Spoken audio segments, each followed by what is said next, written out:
سلامونه، نیکې هیلې پیرزوینې، ستړي مه شئ، بیا هم ښه راغلاست درته وایم. په دې هیله یم چې تاسو به ټول ډک روغ اوسیږئ، ژوند به په خوشحالۍ سره پر مخ ځي. او همداراز تر دې پورې به مو راسره ملتیا کړې وي، د خپرونې له نورو برخو نه به مو خوند اخیستی وي. زموږ سره د خپرونې په دې برخه کې استاد نصرت الله مقصودي دی او تاسو ته معلومات شته دی چې استاد سره زیاتره وخت پر روانشناسي موضوعاتو باندې غږیږو، ټولنیزو موضوعاتو باندې بحث او خبرې کوو. دا ځل مو پر داسې یو موضوع باندې وغوښتل چې خبرې وکړو، د خلکو خبرې. پلانۍ به څه وایي، چا په تا پسې داسې خبرې کړي. دا د خلکو خبرې زیاتره کسان یې داسې دي چې په رواني مرض باندې هم اخته کړي. که چېرته د هغه په فکر باندې اوسي، حتی خپل کار هم په ښه ډول سره نشي اجرا کولی، پر مخ یې نشي وړلی، حتی یو ډول تشویش ورته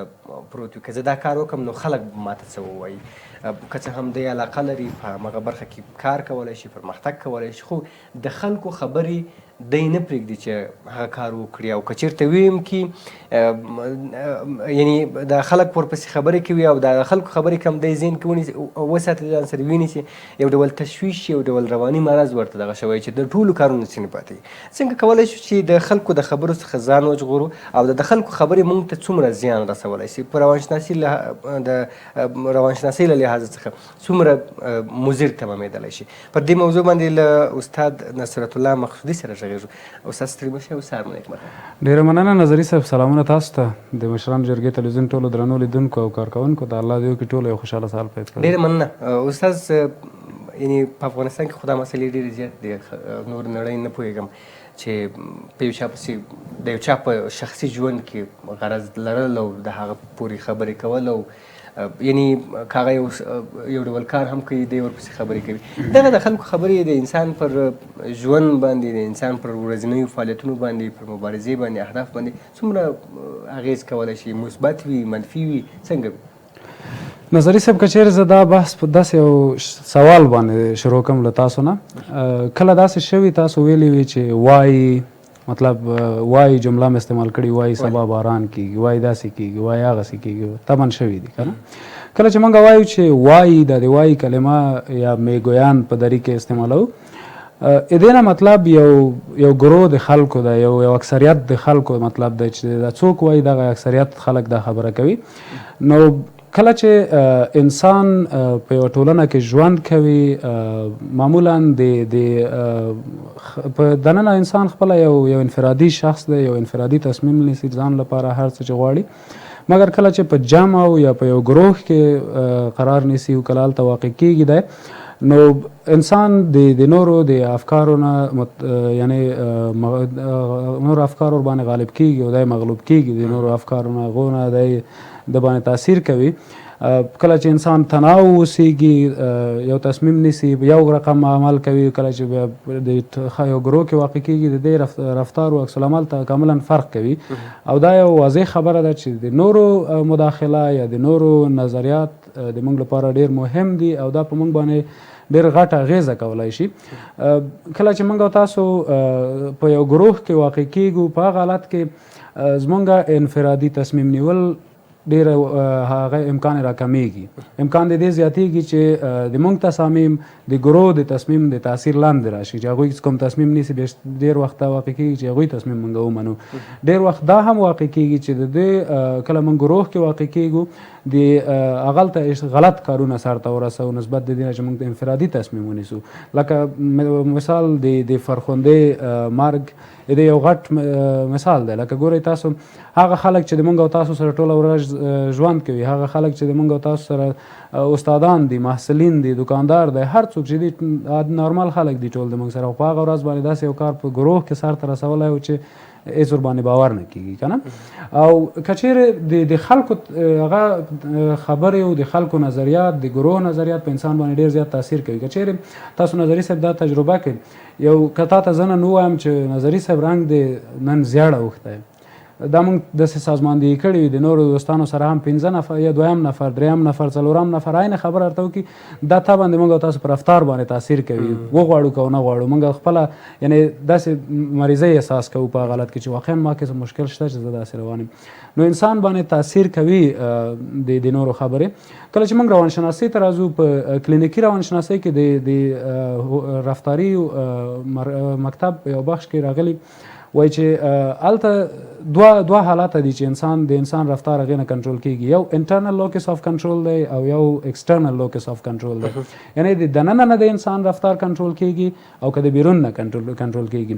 اوس دا د محیط پورې ډېره اړه لري، د فرهنګ پورې ډېره اړه لري. د مونږ فرهنګ ته که چېرې راسو، متاسفانه د مونږ او تاسو رفتار د ایکسټرنل لوکس نه ډېر زیات کنټرول کېږي. هغوی مونږ دې لپاره ډېر وخت فکر کوو چې بیرون خلک څه فکر کوي، نور خلک به څه وایي د ما د دې کار په باره کې. نو دا د بیرون نه ډېر کنټرولېږي. او کله چې انټرنل لوکس آف کنټرول ته راځو، هغه لکه نور فرهنګونه لکه امریکا او نور هیوادونه مطلق ویلی نسم 100%، مګر څوک چې هلته دي هغه وایي چې دا د ما نظر دی او دغه مې پیشنهاد دی، دغه څه غواړم، که تاسو خوښېږي خوښ مو شي، که نه هېڅ ماته توپیر نه کوي. هغلته د دننه نه دوی ټول رفتار کنټرولېږي، مګر د مونږ او تاسو په ټولنه کې معمولا د بیرون نه کنټرولېږي زمونږ او تاسو رفتار. او دا مونږ وغواړو که ونه غواړو، د نورو نظریات په مونږ باندې ډېره زیاته اغېزه کوي او تاثیر کوي. واقعا یو شی دی چې مونږ د خلکو خبرې د اصلاح په خاطر باندې اخلو. دقیقا. نه چې زمونږ خپله هم غواړو چې د خلکو نظریات واورو، د خپل ژوند په اړه باندې، د خپلو اهدافو په اړه باندې خپل هدف ورسره شریک کوو، یا هغه موضوع ورسره شریک کوو چې زه غواړم دغه کار وکړم. د خلکو نظریات غواړم، مثبت به هم ولرو، منفي به هم ولرو، حتی ډېرې به زموږ د نظر سره مخالف وي، بیا خپل ځان په اړه باندې فکر کوو. ځینې شیان دي چې استاد د خلک تا پسې خبرې کوي، پسې شه نه فلانی داسې دی، تا ته دا رسېږي، یعنی دا خبرې تا ته رسېږي، دغه بیا سړي ته یو ډول یعنی یو مرض غوندي تشویش ورته پیدا کوي. دغه خلک چې په یو بل چا د بل چا په ژوند کې قصدن مداخله کوي، یو شی دی چې موږ په خپله غواړو چې مداخله وکړي، پوښتنه ورځنې کوو چې دغسې کار کوم، ستا نظر څه دی، هغه نظر یې ورځنې اخلو. یو شی دی چې ځینې کسان دي چې زموږ په ژوند کې په قصدن مداخله کوي، زموږ هر کار، یعنی دغه کسان چې د خلکو په ژوند کې تل مداخله کوي، تل په خلکو پسې خبرې کوي، تل د یو چا منفي نقدې دغه کوي، که ښه کار هم کوي هغه مثبت کار هم وي، منفي ته اړوي. دغه ډول کسان څه ډول کسان ارزوي تاسو؟ نظري صاحب دې کې اوس سوال دلته پیدا کېږي چې دغه کوم کسان چې زموږ او تاسو په ژوند کې مداخله کوي دا څوک دي؟ یعنی له یو اړخ نه که ورته وګورو، هغه کسان دي چې اصلا د مونږ او تاسو سره کورنۍ اړیکې نه لري، مثلا د مونږ او تاسو د کورنۍ غړي نه دي، هغوی د حسادت نه کله تاسو پسې خبرې کوي، یا تاسو پسې مثلا تاسو مثبت حرکات هم اخلي، په منفي شکل یې تعبیروي. بل هغه کسان دي چې موږ او تاسو د کورنۍ غړي دي. اوس موږ او تاسو سنتي ټولنه لرو، دا نشو ویلی چې زه هر څه چې کوم په خپل زړه کوم او د چا نظر راته مهم هم نه دی. نه، موږ او تاسو ته باید د نورو نظریات مهم دي او د هغوی نظریات په موږ باندې ډېر تاثیر لري. خو اول دا باید موږ او تاسو تعریف کړو چې کوم کار چې زه غواړم وکړم او نور را سره مخالفت کوي، نور د ما په باره کې منفي فکر کوي، دا کار څومره ارزښت لري. دلته درې حالت راځي نظري صاحب منځته. یو، که چیرې دا حالت دا کار د تاسو دومره ارزښت ولري چې وکولای شي د هغوی سره چې کوم ته مخالفت پیدا کوي یا ورسره خفګان پیدا کېږي د کار په اساس، نو بیا که د دې ارزښت ولري، بیا ښه ده چې هم خپله لار تعقیب کړو او پرېږدو چې هغه څوک چې په دې کار باندې مونږ خفه کېږي، که چېرې د مونږ کار صحیح وي او دومره ارزښت لري، بیا هم دوی نه غواړي، بیا پرېږدي چې خفه شي. دویم نظر دا دی چې باید د دوی نظریات ته ټول قبول کړو، هر څه چې وایي هغه باید ومنو. دریم هغه دا دی چې باید داسې یو تواضع حالات غوره کړو چې خپل ځان هم ټارګټ نه کړو، خپل ځان هم داسې نه کړو چې هر چا نظر موږ ته وي او ووایي چې ځینې کسان وي چې عادت یې ګرځېدلي وي، دا خبرې دا کارونه یې عادت ګرځېدلي. اوس زموږ سره هېڅ ډول رشته نه لري، ممکن د انډیوالۍ یو رشته ولري، د همکارۍ یو رشته. زما سره په دفتر کې یو څوک دی، مثلا زما سره همکار دی، خو زما په شخصي ژوند کې په هره برخه کې دی مداخله کوي. زما په لباس کې کار لري، زما په نیکتایي کې کار لري، زما په آیپډ چې په لاس کې اخلم کار لري. یو رشخند را باندې وایي چې د په لاس کې داسې اخیستې، هم کالو باندې مې رشخند وایي چې کالي یې دا رقم دي. دغه حالات که چېرته فرض مثال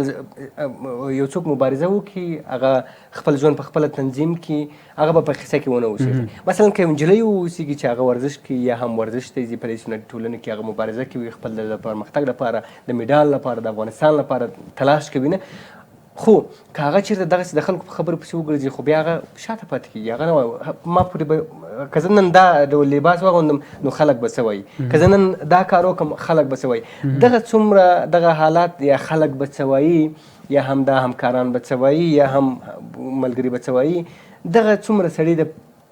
پس پاتې کېدو زمینه برابروي ورته. په اصل کې نظري صاحب دا شی ډېر زیات واقع کېږي. اصلا حتی د فیلسوفانو د علماو تاریخچه چې موږ تاسو مطالعه کړو، هغوی هم چې کله خپل لومړی نظر وړاندې کوي خلکو ته اکثره وخت ډېرو خلکو ورسره مخالفت کوي. حتی بعضې فیلسوفانو چې بیخي وسوځول شول ژوندي په همدې خپل نظر په خاطر، بالاخره دا ثابته شو چې د هغوی نظر صحیح و. دغه کسان ته موږ ویلی سو چې ټول ذهني مریضان دي. دا څوک چې د موږ او تاسو یو کار چې د پورې هیڅ اړه نه لري، د یو چا شخصي ژوند وي، په دې کې ډېره زیاته مداخله کوي، دې ته موږ او تاسو ویلی سو چې دا ډېر فکراً و ذهناً غریب خلک دي. یعنی هغه کسان دي چې باید ډاکټر ته لاړ شي، دوی ضرورت لري چې باید ذهناً دوی آرامه شي. په اصل کې وایي چې یو دلیل د هغې دا کیدای شي چې څوک تاسو په سره ډېر د رقمي تاسو هر کار کې کار لري او هر څه منفي اخلي، هغه تاسو د خپل ځان نه په لوړه سطحه کې ګوري، نو ځکه تاسو سره حسادت کوي، تاسو سره مشکل پیدا کوي. نظري صاحب دې بخش ته راځو چې دا د نورو نظریات څنګه تاثیر کوي په موږ او تاسو باندې. ما تېره ورځ یو کتاب لوسته، په هغې کې لیکلي وایي چې وجدان د انسان کله مړ کېږي. دا ډېر اسانه دی چې د انسان وجدان مړ شي. لکه څنګه وایي زه د دې لپاره چې د نورو د رضایت سبب وګرځم، دې لپاره چې نور راضي کړم له خپل ځان نه چې دوی غواړي هغه کار وکړم، زه دروغ وایم. زه دې لپاره په خاطر چې نور رانه خوشحاله اوسېږي، زه ټارګټ نشم، ما هدف قرار نه کړي، زه خپل ځان ته هم دروغ وایم، تاسو ته هم دروغ وایم، نور ته هم دروغ وایم، یعنی ټول ژوند په همدې کې تېروم. زه د دې لپاره چې بل څوک څه غواړي خپل لباس هماغه رقم آماده کوم. زه د دې لپاره چې نور راپسې خبرې ونه کړي، نور ما قبول کړي، ومې مني، زه یو څهره مې کاملا تغییره کړې، یو ماسک په شکل مې بل ځان ته غوره کړی دی او د هغه ماسک سره ټول ژوند مخکې وړم. زه چې اصلا څوک یم هغه نه شو کوم خلکو ته، نه یې ښکاره کوم خلکو ته. په اصل کې د دې ماسک لاندې د ما ټول هغه خواهشات، د ما ټول هغه هیلې، د ما ټول هغه امیدونه ژوند کوي. چې کله دې حالت ته موږ او تاسو راځو، بیا دلته هغه مشکل چې منځته راځي یو درز پیدا کېږي د ما د اصلي شخصیت چې کوم زه لرم او دغه شخصیت چې ما اوس د ځان لپاره غوره کړی تر څو خلک خوشحاله کړم او د نورو له خوشحالۍ لپاره وکړم، دلته یو درز پیدا کېږي چې دغه درز د وخت په تېرېدو سره بیا زیاتېږي. او چې کله دا درز زیات شو، بیا کولی شي دا درز موږ او تاسو په د یو مریض په شکل باندې ځینې کسان همدې ته بیا قرباني هم وایي چې د نورو خوشحالۍ لپاره داسې کارونه کوي. نه نظري صاحب، قرباني ورته ویلی نه شو. اصل کې دلته لکه ما مخکې ویل چې د وجدان مرګ دی دا اصلا موږ او تاسو کوو. زه چې څوک یم هغه څوک ځان نه شو کوم ټولنې ته، هغه څوک ځان نه ښکاره کوم خلکو ته. زه د خلکو د خوشحالۍ لپاره دروغ وایم، زه د خلکو د خوشحالۍ لپاره اکثره کارونه کوم چې خپله پوهېږم دا غلط دي. زه یو ماسک مې اغوستی بیخي چې بل څوک ځان شو کوم خلکو ته، وایي دې ماسک لاندې زه ټول خپل ځان خورم، زه ټول خپل هیلې او امیدونه له منځه وړم. دا ته قرباني ویلی نه شو. اصلا نظري صاحب قرباني هغه حالت کې ویلی سو چې د یو ښه کار لپاره چې یو څوک د یو چا پکې ګټه واوسېږي. خدای په همدې فکر دی چې خلک زما نه راضي بالکل فکر همداسې کوي، مګر دا فکر غلط دی. نظري صاحب قرباني هغه حالت کې ورکوی شو چې یو څوک د موږ د دې کار په نتیجه کې یو چاته ګټه ورسېږي، یو چاته ښه ورسولی سو، نو دا دوی شخصي نظر دی، خپل نظر په موږ باندې تطبیقول. دا فکر کوم چې قرباني نه ده او دا به یعنی لږ مشکله ده د موږ او تاسو په ټولنه کې چې دا فرهنګ ډېر زر له منځه ویسو چې هر څوک باید خپل ژوند وکړي. موږ دې نړۍ ته نه یو راغلي تر څو قضاوت شو د خلکو لخوا نه یا نور موږ قضاوت کړي. موږ او تاسو د نړۍ ته دې لپاره راغلي یو چې موږ او تاسو ته د خدای دا نړۍ راکړې تر څو یو امتحان دی په کوم رقم موږ ژوند کوو. نو هر څوک چې کله ټولنې ته راځي هغه د مور پلار لخوا د کورنۍ لخوا نه ورته لارښوونه هر څه کېږي. وروسته له هغې چې کله ځوانۍ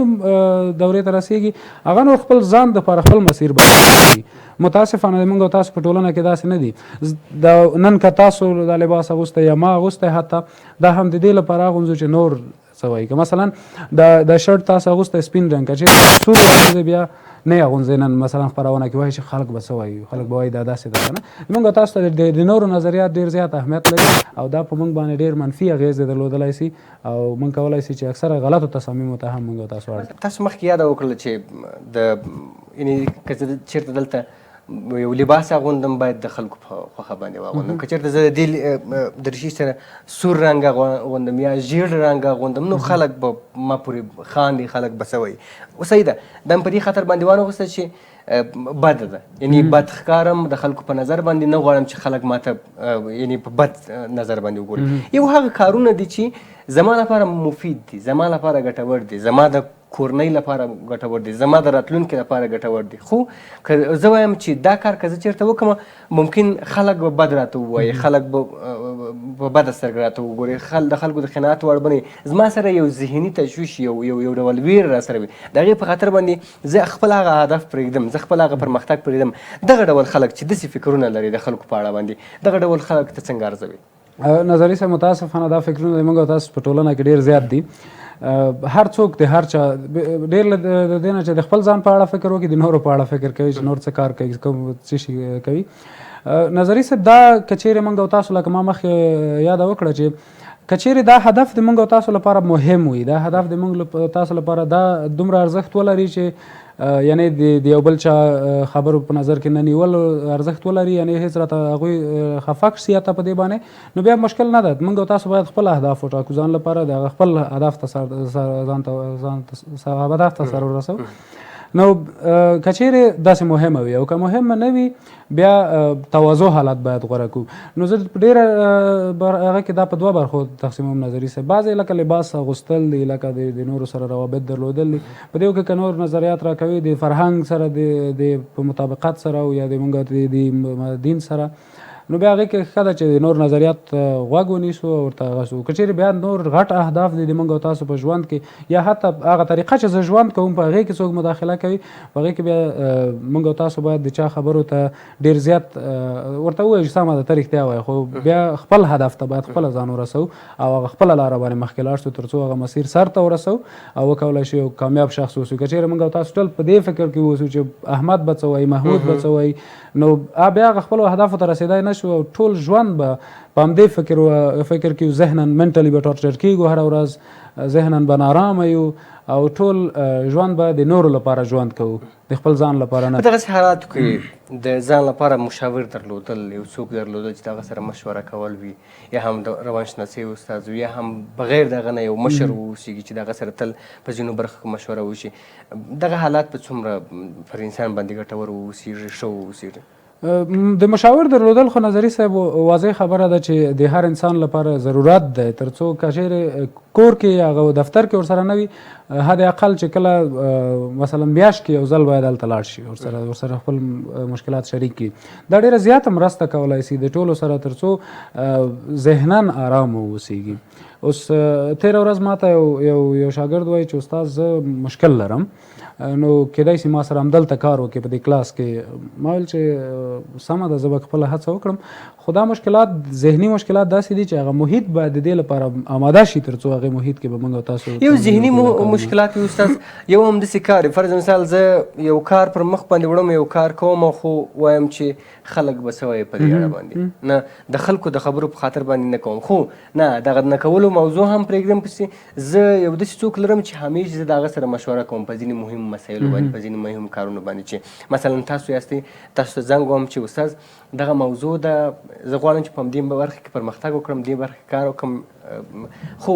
زه فکر کوم چې دا به د خلکو په اند باندې خراب واوسي ته په دې اړه باندې څه وایي دغسې موضوعاتو کې دغسې یو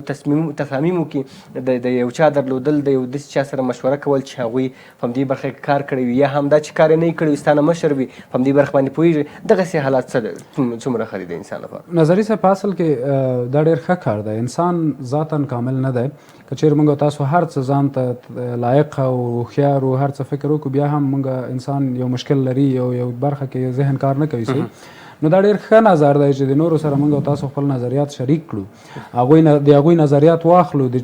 څومره دوستان چې لرو نه تنها یو کس څومره دوستان لرئ تاسو ورسره شریک کړئ خپل نظر دا ډېر ښه خبره ده که چیرې بعضې پوینټونه او نقطې به شاید اوسي چې موږ او تاسو ورته نه متوجه کېږو شاید د موږ او تاسو یو دوست ورته متوجه وي اکثرا انسان دی بعضې وخت یو خبره یو څه کوو موږ او تاسو ته داسې ښکاري چې هېڅ مشکل نشته خو عادي نارمل خبره ما وکړه مګر په یو چا ډېره بده لګي نو که چیرې موږ او تاسو هر څه پلان لیسو هر څه جوړو دا ډېره ښه خبره ده چې د مشرانو سره یا هغه څوک چې په دې برخه کې تجربه لري یا د خپلو دوستانو سره شریکه کړو هغوی نه به خپل نظریات واخلو که چیرې موږ او تاسو دې برخه کې کوم ځای کې مشکل لرو هغه مشکلات به اصلاح کړو او بیا به اهداف په ښه توګه وټاکلی شو ځان لپاره او که چیرې په تنهایۍ سره تصمیم نیسو دا بعض اوقاتو کې ډېر زیات مشکلات منځته راوړي د انسان ذهن سم کار نه کوي بعض اوقاتو کې تر پوره حده نو ډېر ښه نظر دی چې د نورو سره باید موږ او تاسو مشوره وکړو خصوصا د هغو کسانو سره چې هغه په دې برخه کې تجربه ولري او په دې برخه کې کار کړی وي او یا هم عمر یې زیات وي واقعا ډېره زیاته مننه استاذ ښه موضوع یعنې انسان باید تلاش وکړي چې هم دا چې د خلکو په خبرو پسې ونه ګرځي د خلکو هغه خبرې چې د ژوند ته زیان رسولی شي منفي وي په هغو خبرو پسې ونه ګرځي خپل هغه هدف او خپل هغه مرام مقصد چې لري په ذهن کې هغوی ته د رسېدو په خاطر باندې خپله لاره تعقیب کړي او د دې تر څنګ د ځینې موضوعاتو په اړه باندې باید د ځینو کسانو سره مشورې وشي مخکې نه یعنې هغه غټ پروګرامونه چې دي غټ اهداف چې دي د خلکو سره مشورې وشي ځینې ممکن په افغانستان کې دا ډېر کم اوسېږي خو په نورو نړۍ کې ډېرې داسې کسان دي چې هغوی مشاورین د ځان لپاره لري که چېرته یو کار هم کوي ځي هغه مشاور سره دغه کوي مشوره کوي چې څه ډول دی وکیل لري نه هغه ځینې کسان دي چې د هغوی سره خبرې کوي یا هم ځینې کسان دي چې هغه روانشناسي استاد ځان سره لري چې په هفتې کې په اونۍ کې میاشت کې یو ځل ځي ځینې موضوعات ورسره شریکوي خو په افغانستان کې دا مسله ډېرې زیاتې کمې دي هیله ده چې تاسو د خپلو ملګرو دوستانو نه چې د تاسو نه ښه دي پرمختګ یې کړی دی اهداف یې ښه دي او فعالیتونه او مبارزې ښه دي د هغوی سره مبارزې وکړي کار وکړي نو ډېرې زیاته مننه استاد چې راغلی زموږ بلنه مو ومنله او په ډېرې ښې موضوع مو خبرې ډېره زیاته مننه نظري صاحب قرباني ډېره مننه له تاسو هم ډېره زیاته مننه چې ملتیا مو راسره وکړله نو اوس هم یوه ویډیو همکارانو چمتو کړې ده دغه وګورئ د دې نه وروسته بیا هم راسره ملتیا وکړئ نور مېلمانه به هم راسره وي